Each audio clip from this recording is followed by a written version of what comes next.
during either Irma or Matthew.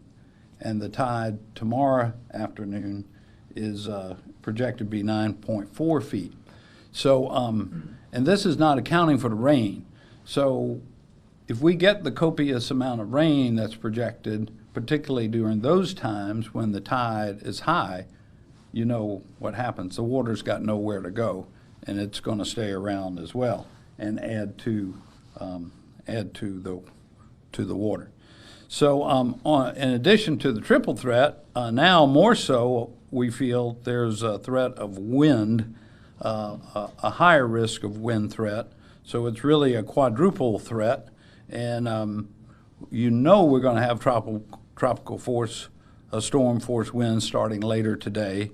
And the National Weather Service has just said that we have the potential of up to 90-mile-an-hour gusts here in Charleston.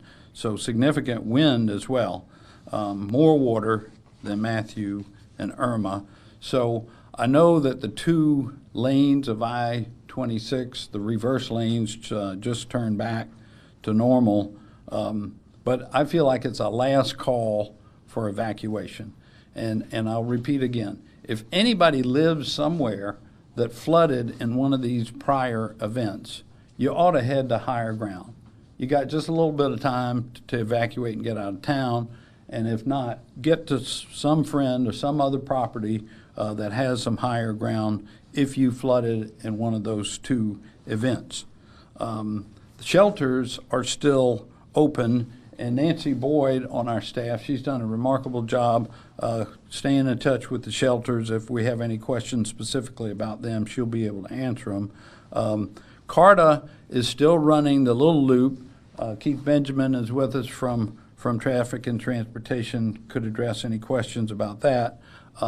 But some folks have gone to just any CARTA stop, so it's clear you've got to go to a stop that has one of the little blue hurricane evacuation symbols to be in a place where you'll get picked up. But they're still doing that as long as the winds, until the winds pick up. We're told that CARTA will pick up until sustained winds reach 30 miles an hour. So, but it really is about last call for folks getting either to a shelter or higher ground. Once again, I want to thank the tireless dedication to service to our city and our citizens from this team behind me, and they just represent hundreds of other emergency preparedness employees, not only of the city, but our partners that we collaborate with.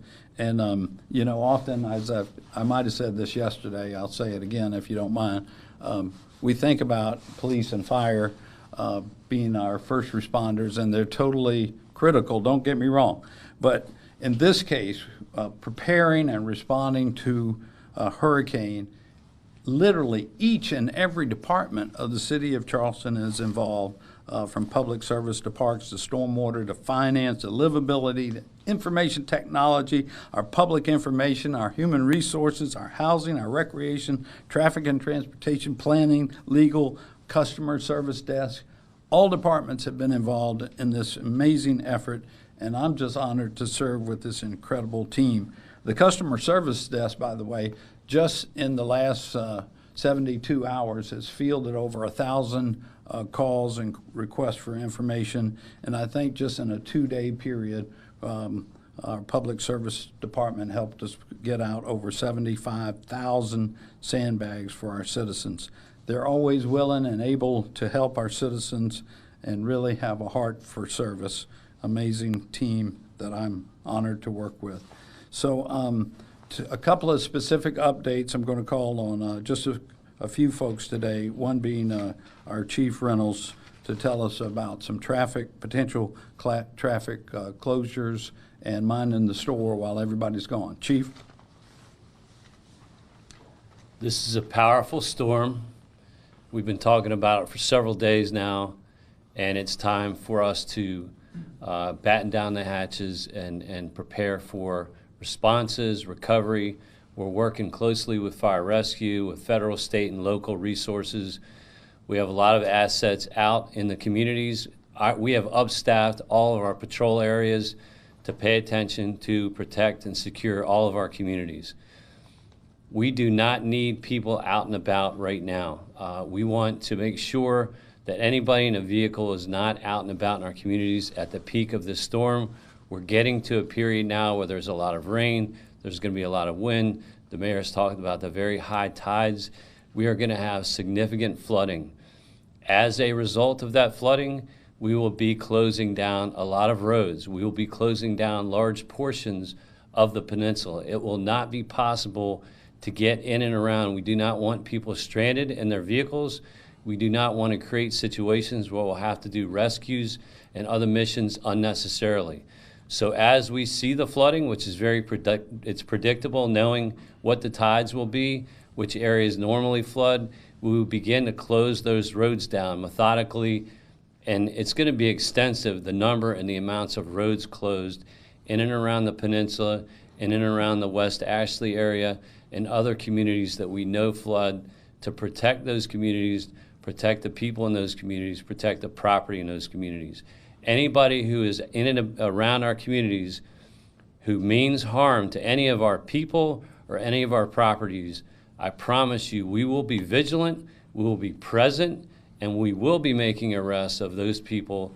And we know from prior storms that there's a few people that want to create crime and create problems, and we will be paying very close attention to those things as we've asked people to evacuate and we keep our community in this great city safe. Thank you, Chief. Another critical component of our response during this time of inclement weather is our fire department. Chief Dan Currier. Good afternoon. To echo what's already been said, this is a very dangerous storm. With a situation like this, the perils to first responders, in addition to the general public, are great. The best way you can help the Charleston Fire Department and the Charleston Police Department is either to leave the city or to stay inside. The Charleston Fire Department has transitioned from a mode of preparation to a mode of response. And we anticipate heightened activity at least for the next 36 hours in the city of Charleston. To prepare for that, we have brought extra assets in to the city of Charleston in the form of high water vehicles from the National Guard and swiftwater rescue teams from the state of South Carolina. We've also moved our firefighters to 12-hour shifts, and we have staffed additional vehicles with personnel to anticipate the increased call volume. I'd like to reiterate that the Charleston Fire Department and the Charleston Police Department, in addition to all our response partners in the region, including EMS, are here to serve. We know what our mission is. We're very well prepared. But again, the best way you can help us in our mission is take your personal safety very seriously right now. Thank you. Thank you, Chief. So that kind of covers the response aspect of the storm. What comes the morning after is recovery.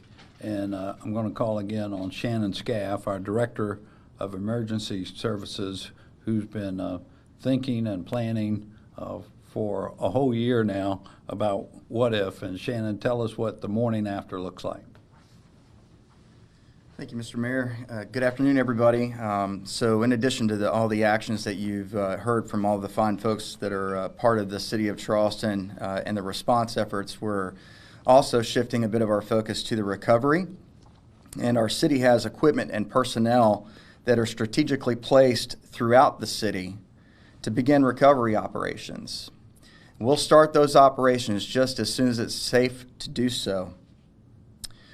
We remain in very close contact with the county, both Charleston County and Berkeley County, and officials from the state of South Carolina. And we'll call upon them to help us with resource needs as we see them. Sounds like we got a resource need. That's a Attention. Okay. Attention. An emergency has been reported in this building. Please cease operations and leave the building utilizing the nearest exit or fire exit stairway. Do not use elevators. Repeat, do not use Okay. Well, Chief Griffin has walked out to do a quick reconnaissance on this announcement. Well, let's stand by for a minute and see what he finds out. Attention, attention. An emergency has been reported in this building. Please cease operations and leave the building utilizing the nearest exit or fire exit stairway. Do not use elevators. Repeat, do not use elevators. I told you it was the last call for evacuation. You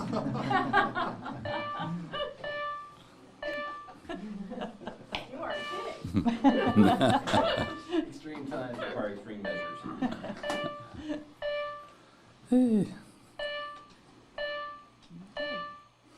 Attention, attention. An emergency has been reported in this building.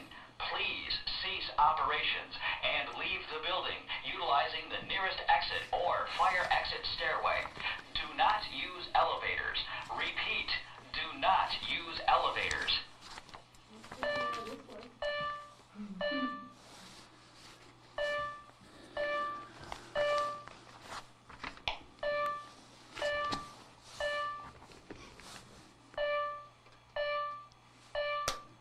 Now, Shannon wasn't old enough to remember, and many of you probably aren't. Attention, attention.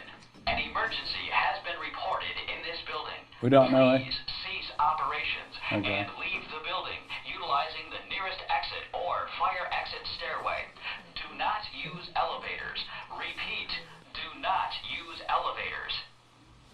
There was this movie called The Poseidon Adventure. Have y'all ever seen it? Yes.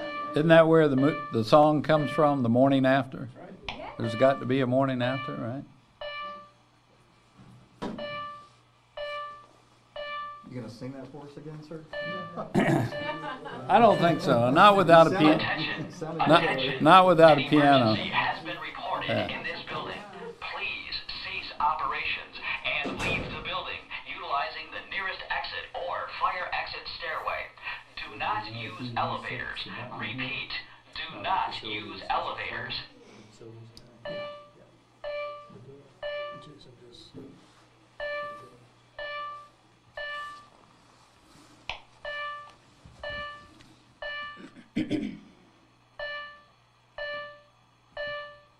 See what I can track down. All right. Well, Maybe. alarm went off, just the lights are off. So did anybody have any questions?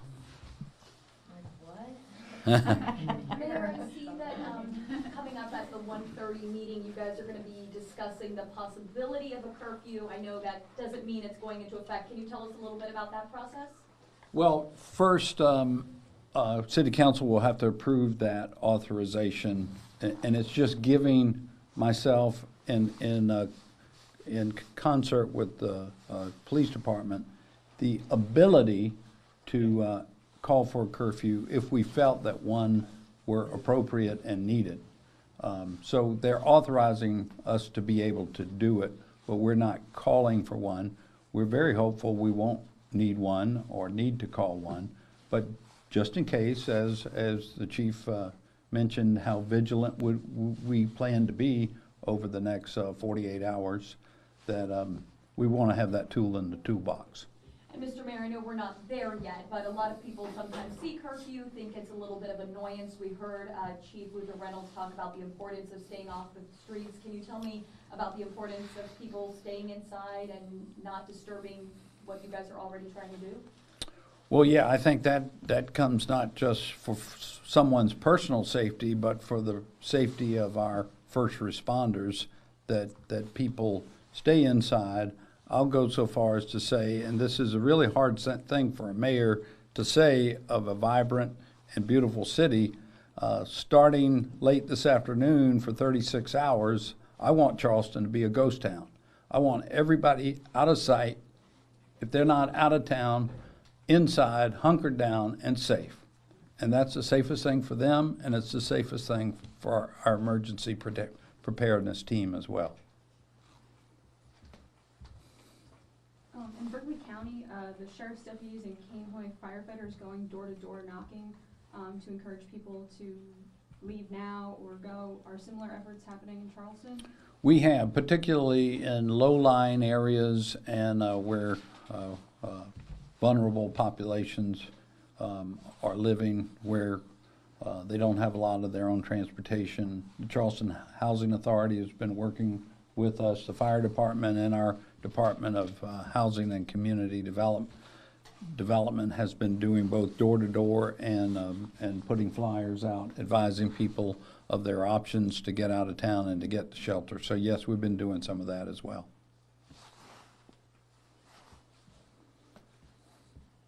Just get your reaction real quick. The governor's office just confirmed that they are going to order the reversal to remain in effect until 2 p.m. today because they're seeing lots more traffic right now moving out. Okay, I had not heard that. That's good news. Like I said, it's last call. You still got a couple more hours to use all 4 lanes out. That's good. We support that. All good. Did we figure out what happened? Yeah, Okay. in the kitchen. It was in the kitchen. Somebody's cooking lunch. Now they hadn't cleaned something. Okay. Sorry about that, y'all. All right, any other questions? All right, well, thank you again for coming. Everybody be safe, and let's make sure that's true for everyone in our community. Thank you for helping us get the word out. God bless you. Thank you all. Well, that was exciting. That was exciting. Appreciate it. Stealing our microphone over Yeah, you got here. your mic, yeah.